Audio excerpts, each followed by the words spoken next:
Hello, hello, Virgo Collective. Ako po si James from James Tarot PH. Ito po ang inyong weekly reading for January 19 hanggang 25. So, kamusta po kayo today? How are you? How are you? Let's begin our reading. Inhale and exhale. Holy Spirit, Spirit Guides, ibigay natin kay Virgo ang mga mensaheng dapat nilang malaman para sa linggong ito. In your overall energy, meron po kayong the Ten of Swords. Beautiful. In the area of what you need to focus on, meron po kayong the Two of Wands. Lovely. In the area of what you need, meron po kayong the Emperor card. Yes, yes, yes, yes. In the area of what's affecting your current energy, meron po kayong the Tower card. Wow! Things are changing for the better. So congrats, congrats. Napakagandang paunang mensahe ito para sa ating lahat, mga kapwa ko Virgo. In the area of your near future, you have the Six of Cups. Beautiful. In the area of your challenge for the week, meron po kayong the Nine of Wands. In your fortune, wow, Magician card. I-claim mo to Virgo. Sa'yo ang manifestations. Sa'yo ang katuparan ng gusto mong gawin. Claim it, it is yours. In your divine messages, meron po kayong the Empress card. At ang outcome nyo po for the week, ito po yun mamaya sabay-sabay natin siyang bubuksan at the end. But first, mga kapwa ko reader, mga kapwa ko Virgo, thank you po muna sa inyong donation, saka po sa mga hindi nag-i-skip ng ads na ko. Napakalaking tulong talaga po niyan para sa akin every time po na meron tayong libreng reading for Virgo dito sa ating channel. Salamat din po sa mga nagla-like and nagko-comment. Sobrang laking tulong din po niyan. Thank you po. So, in the background of your reading, meron kang the Devil card. Okay, sabi dito Virgo ng yung spirit guides, itapon mo sa bintana lahat ng mga takot mo. Marami kang alinlangan ngayon, nag-overthink ka, nag-overanalyze ka. Kumbaga, kinakadena ka ng mga fears mo.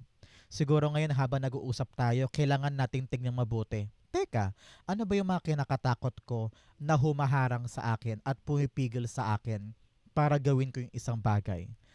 Narinig ko meron kang gagawin, meron kang sisimulan, meron kang plano.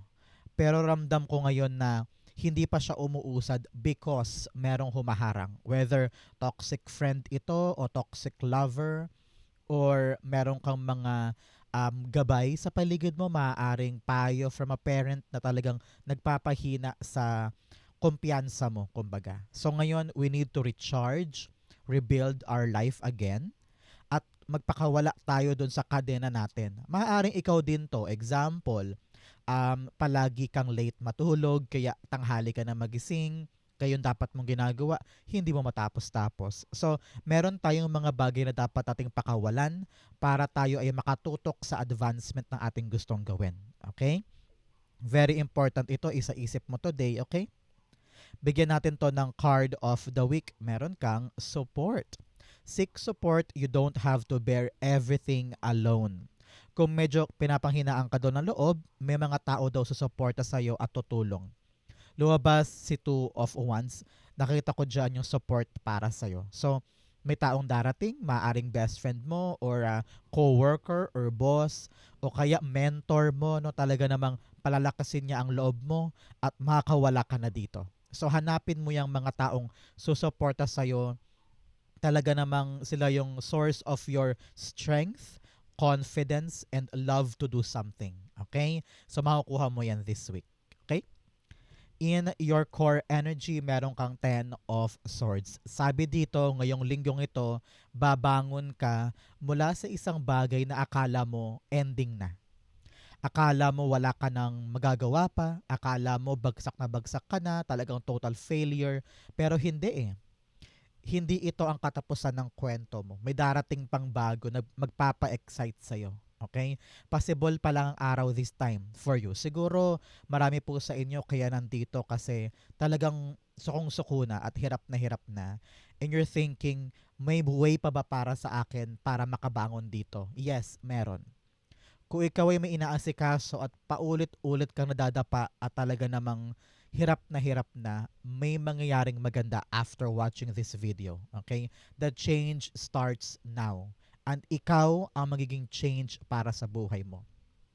Meron kang gagawin, meron kang pagbangon or pagkilos na totally magbabago ng kwento nito. Kaya ma-excite ka, ito na yung start ng pagganda ng buhay mo. Okay? So, ngayon Virgo, tanongin kita, ano itong mga bagay na gusto mo nang matapos, na gusto mo nang makabawi sa buhay? Na ano yung mga endings na sana please God, i-end mo na to para makapagsimula na ako at makalarga na ako. Isulat mo yan sa baba, it will happen for you. I-manifest natin sabay-sabay. Okay? Shabay-shabay, sabi nga. Okay, Ten of Swords is being clarified by... Oops, yes, the Knight of Pentacles. Yes, gradual movement ito. Wow! Palakpakan muna. Nakita ko yung movement mo paunti-unti. You're laying down the groundwork para unti-unti makaabante ka sa isang bagay. Walang pagmamadali, walang rush dito. Pero ang maganda, umaandar ka na. Example, merong project, matagal na nakabinbin, pabalik-balik na lang, sabi mo, ano ba to? Ending na ba to? Wala na bang mangyayari? Pero sabi mo, hindi, babangon ako, gagawa ulit ako ng bagong project. And this time, iniisa-isa mo, padahan-dahan, sinisigurado mo na tama yung bawat ginagawa mo. Boom! Your gradual pace, your gradual movement, kakawala ka na dito. So, importante ngayon, Virgo, nalakad tayo. Kung plano pa lang yan, ang maganda, pinaplano mo na siya, may ginagawa ka, kumbaga, no? So, don't rush anything. Ang importante, you're moving. Ang importante ay may ginagawa ka para makaalis dito. At enough na yon, sapat na yon, okay? So ngayon habang nag-uusap tayo, kung ano man yung plano mong yan, go for it, do it. Planuhing mabuti hanggang sa pinakamaliit na detalye para lumarga ng maganda. Okay? So, i-comment mo sa baba kung ano yung planong yan na gusto mo nang maganap. It will happen for you. Congrats po. In the area of what you need to focus on, meron po kayong the 7 of Wands. Ay, the 2 of Wands. Bakit ko sinabi yung 7 of Wands? Narinig ko rito talagang kailangan mo i-defend ang sarili mo. 7 of Wands. You need to prove to someone and kailangan panindigan ng isang desisyon. Sa pagbangon mo na ito, and with this new plan, kailangan daw patunayan mo sa ibang tao, kailangan mo i-defend sa kanila that your decision is your decision. That's what I'm hearing. Kaya siguro lumabas sa bunganga ko si 7 of Wands. You need to make sure na papanindigan mo ang iyong desisyon. Especially here, with the 2 of Wands. Meron kang bubuin na malinaw na plano kasi gusto mo nang this time mag-take risk. Gusto mo nang humakbang sa pagbabago. You want to be the change that you want to have in your life at magsisimula ito ngayon. Now, this plan, sinasabi ng yung spirit guides Virgo, na panahon na para gumawa tayo ng unfamiliar things, unfamiliar experiences na maaaring magpag-grow sa atin. Okay?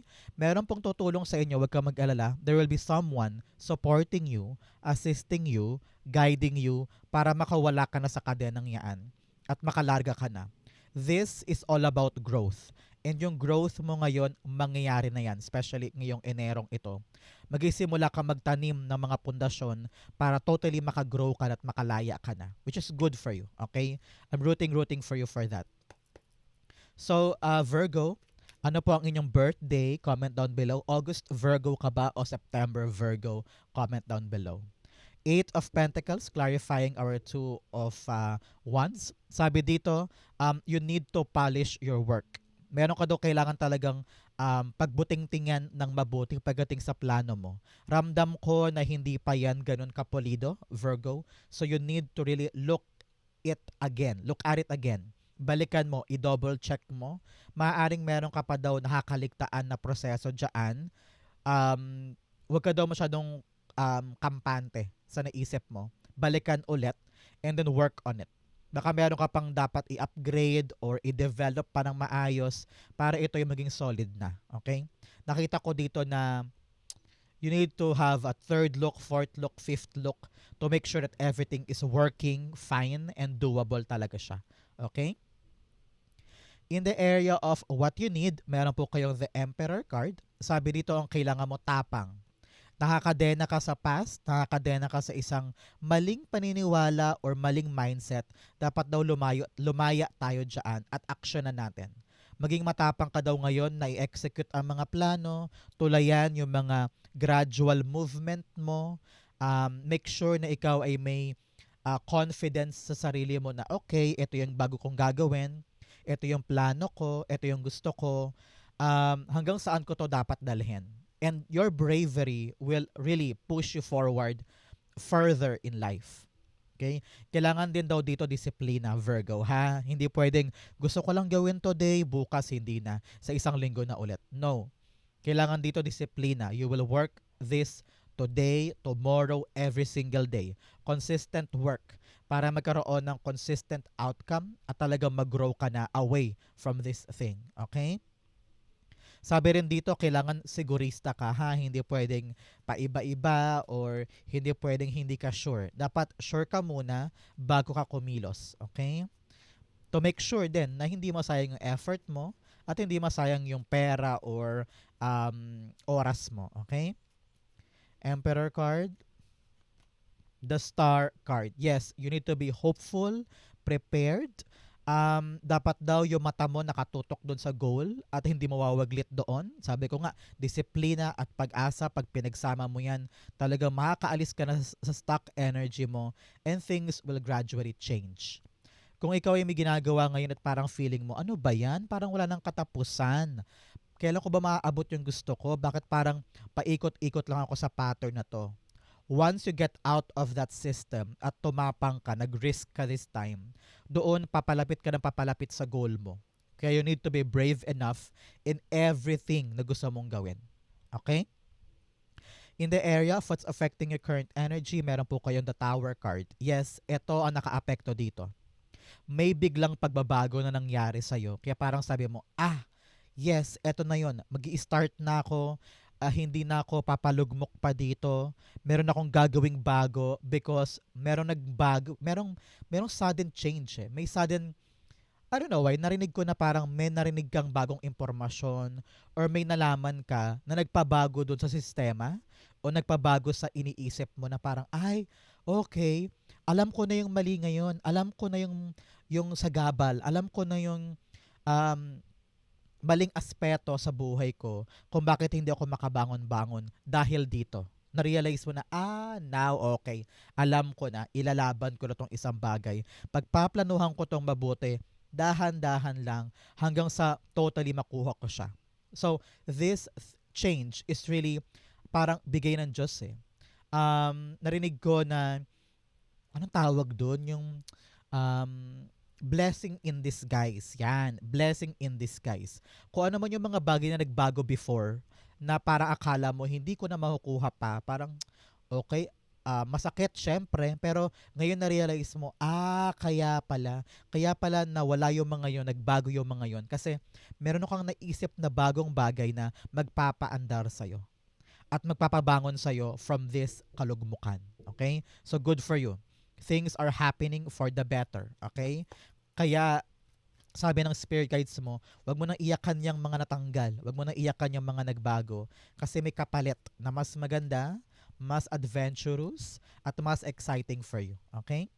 Tower card, the Chariot card. Yes, yes, yes. Wow. Talagang merong isang bagay na biglang magbabago na akala mo dati ganun na lang yon, wala na, lupay-pay na, ending na, biglang boom. There's changes happening na talagang magpapabilis ng acceleration mo, ng andar mo, patungo sa yung dreams. Meron ka talagang tinutumbok. Hindi mo to mapakawalan kahit na minsan sinukuan mo na, kahit minsan parang okay na yun, sige na, bahala na. Pero yung tawag talaga ng damdamin nandoon.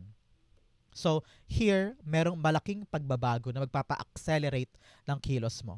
At itong pagbabagong ito nag-ugat sa'yo. Okay, nalaman mo to, na-excite ka, inaksyonan mo, kaya ayun, boom, nakatulong para siyang gasolina eh. Para naging gasolina mo para umabante ka.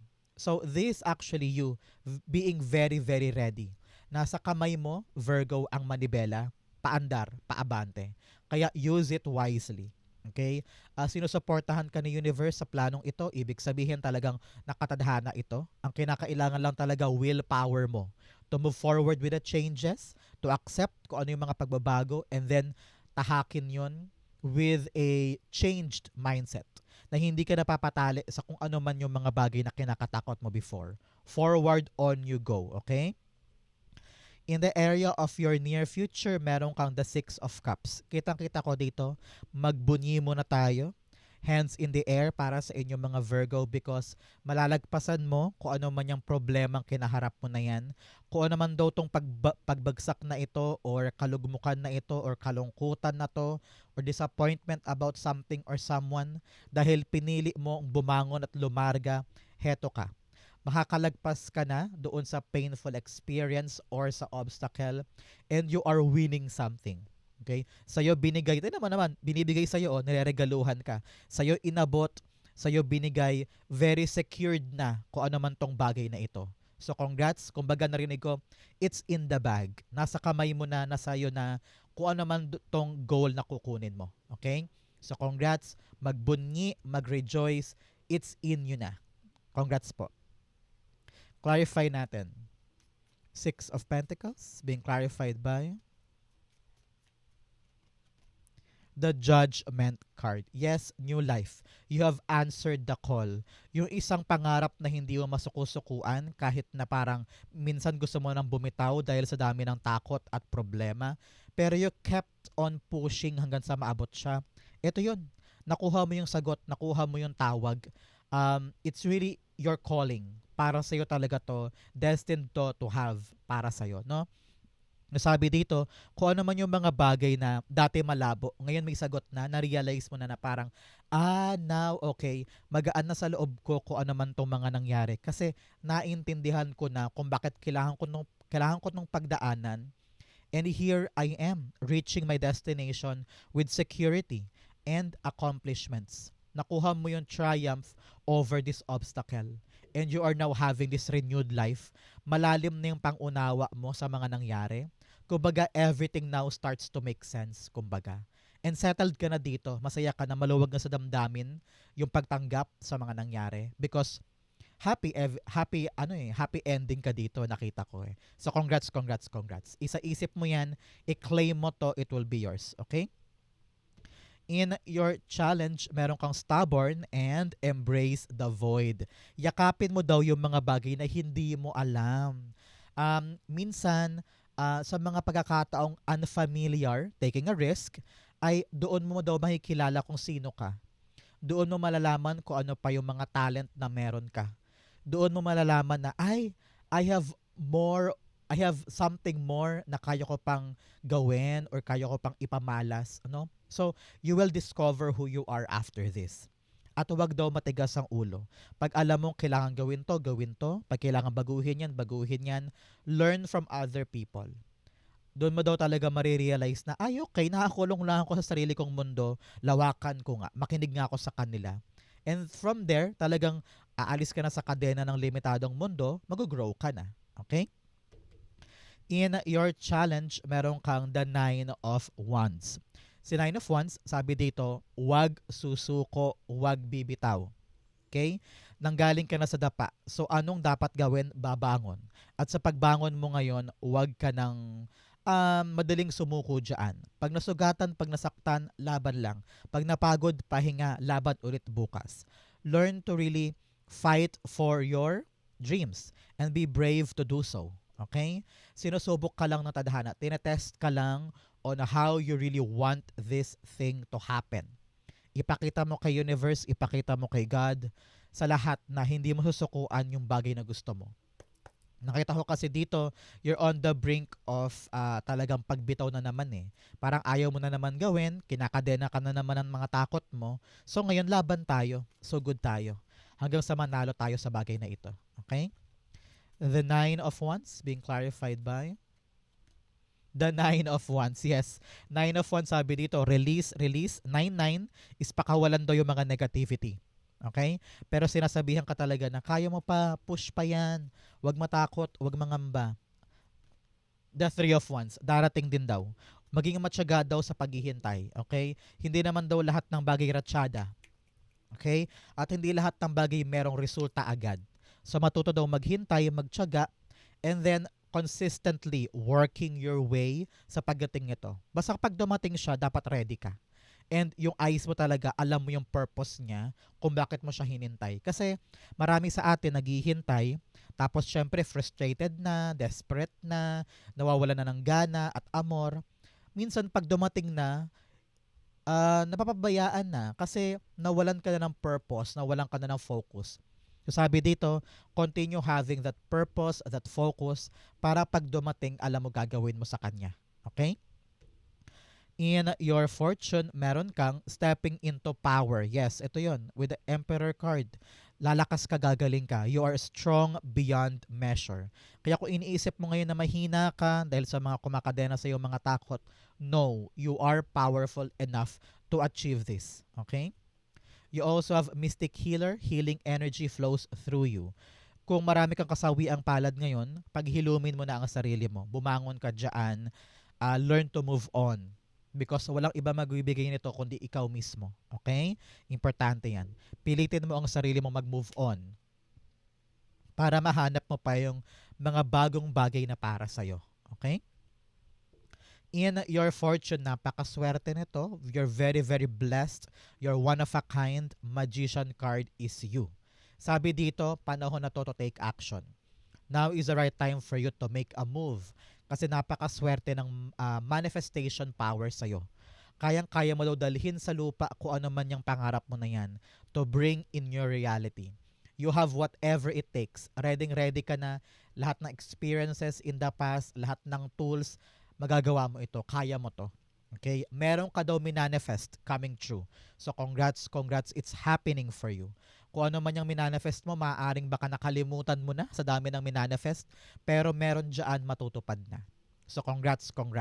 Anong dapat gawin ni Virgo once these manifestations come in? Sabi ng yung spirit guides, take action. Maging responsable kang tao na kapag dumating yung manifestations mo, gagawin mo makakaya mo para tumagal yan at lumago. Example, matagal mo nang pinipilahan yung trabaho na yan para makapunta sa Japan. Nung dumating, sabi mo, ay ayoko na, malayo pala. Hindi ko pala gusto yan. Sayang, matagal mo dinasal yan, ngayon ka pa ba susuko, di ba? So, fight. Salubungin natin and do whatever you can para ito'y maganap. Kumbaga, hindi naman darating sa'yo yan kung walang meaning, di ba? At alam ni God na kayang-kaya mo yan. Okay?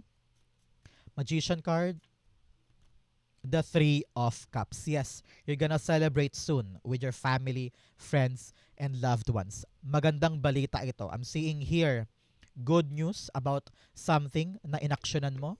Whether good news sa exam, resulta sa something, a good development, a good outcome sa tinrabaho, and here you are celebrating it with friends and family. Wow. The people around you will also support you sa bagong gagawin mo na ito. Kaya wag matakot, wag magpakulong sa mga takot na yan, ha? Learn to be brave enough and seize the moment. Seize the moment. Napakagandang opportunity ito para sa'yo. I-claim mo to, Virgo, a manifestation coming true na i-celebrate mo and your loved ones. Claim it, it will be yours. In your divine messages, meron kang a new start is coming. Yes, mga bagong hakbang, bagong kilos, bagong experiences, no? Bagong territory, bagong journey, kumbaga. So congrats, i-claim mo to if talagang nag-resonate to para sa'yo. You also have a win-win outcome is forecast. Wow, panalo ka daw dito. So, hindi ka lugi kung ano man itong mga bagong risks and movement na gagawin mo. Talagang you're out with this mindset and ready ka na to conquer the world. Okay? In your divine messages, eto napakagandang payo sa iyo, Virgo. Sa kabila ng mga magagandang mangyayaring pagbabago sa iyo, importante daw alagaan mo ang sarili mo, ha? Kapag kasi okay ka, okay lahat sa paligid. Kung meron kang mga pinapalago, inaalaga ang mga bagay-bagay for the future, for the family, for the pangarap, no? Sabi dito dapat okay ka din. Alagaan ang sarili, okay? And continue working for yourself. Kapag masaya ka, lahat yan maapektuhan sa paligid mo. Gaganda ang resulta ng lahat. Kaya importanteng okay ka. Physical health and mental health. Alagaan ang sarili sa proseso, matulog kung kinakailangan, and also sabi, wag mo daw dibdibin lahat. Just enjoy. Wag mo dibdibin para magaan sa pakiramdam. Dalhin mo daw yung journey in creation of this in a light way. Okay? Magaan lang. Okay? Empress card, the Page of Cups. Yes, Page of Cups all about creativity, fun, enjoyment, para ka ulit bata na ine-enjoy mo lang yung proseso. Tingnan mo naman, dahil ine-enjoy mo yung proseso, tumutubo naturally. Hindi ka nagpapakabusangot, hindi ka frustrated, hindi ka iritang-irita. Just go with the flow, enjoy it. At doon talaga tunay nalalago ng maganda itong ginagawa mo. Kasi kapag okay ka, nag-enjoy ka, okay ang katawan mo at isip mo eh. Mas makakapag-isip ka ng maayos, mas makakilos ka ng maayos, tutubo to ng maganda. Okay? So very important yan, tandaan mo. Ang outcome mo yan, but first bigyan mo na kita ng fortune cards. You have scales. Keep your life in balance. Yes, may mga bagong gagawin, pero dapat may time ka pa rin para sa sarili. Balanse dapat, okay? You have key successful outcome to your problem. Yes, dalawang sinabi, talagang successful ka sa mga problemang yan, malalagpasan mo din yan, and success will be there, okay? You also have money path. A path with money is waiting for you to find it. Yes, may darating na pera. I-claim mo to, i-claim mo to sa comment section. May darating na pera para sa akin. I claim it, I claim it, I claim it. You also have cobweb, protected from negative forces beyond your control. Wow! Meron daw po kayong protection laban sa mga bagay na hindi mo nakokontrol ng negatibo. Kung ano man tong negativity na to, na energy, protektado ka daw laban dyan. So, you're very, very blessed. I'm happy for all of us, Virgo. So, ang outcome ni Virgo for January 19 to 25, the Death card. Yes, yes, yes, yes, yes. Talagang totally transformed life. Kung ano yung mga bagay before na akala mo tenggang-tenga na parang hanggang dyan lang ba? Forever na ba dito? Hanggang habang buhay ba akong nakalugmok dito? No. Nakita ko talaga there's this good result and good outcome mula sa isang bagay na gagawin mo ngayon, and totally iiwanan mo na yung past life mo and you are now renewed, pagbabago. Both cards are really showing pagsibol ng araw. Kumbaga, ngayon sisikat na yung araw sa buhay mo and you have this renewed life, renewed energy unlike before. So congrats, i-claim mo to. The death of old and now the start of something new is coming. Congrats po. Clarify natin sa death card. Death cards being clarified by the Seven of Pentacles. Wow! Meron ka daw mga hinintay sa buhay mo. Meron ka mga matyagang tinatanim pa araw-araw, tinatrabaho mo, pinagsumikapan mo, pero ngayon aanihin mo siya. Magbubunga siya. And pag nagbunga yan, things will transform. Narinig ko parang may hinihintay kang papeles, dokumento, tawag, konfirmasyon, yan. Kung ano yung mga hinihintay mo na yan, it will unfold in your life na talagang magpapabangon sa'yo, and then things will gradually change. Kaya ngayon, importante talaga, Virgo, nagpaplanong mabuti ha, para sa pagdating nitong bagay na ito, ready ka. Ready ka to take on the challenge para matuloy siya at tumagal sa life mo. Kakawala ka na sa kadenang yan, yung limitadong mundo na para nagpa-stuck sa'yo, wala ka na dito. And you are now ending that, and you are now reaping the harvest ng mga bagay na pinagtiyagaan mo before. Wow! Congrats Virgo. Napakaganda po ng ating reading for the week. Saan po kayo nakaresonate? Comment po kayo sa baba. Babasahin ko po yan. Thank you Holy Spirit, Spirit Guides, for the clarity and messages na dapat malaman ng mga kapwa ko Virgo for today. Thank you po for watching hanggang dulo, mga lovely Virgos. I love you. This has been James for James Tarot PH. God bless everybody.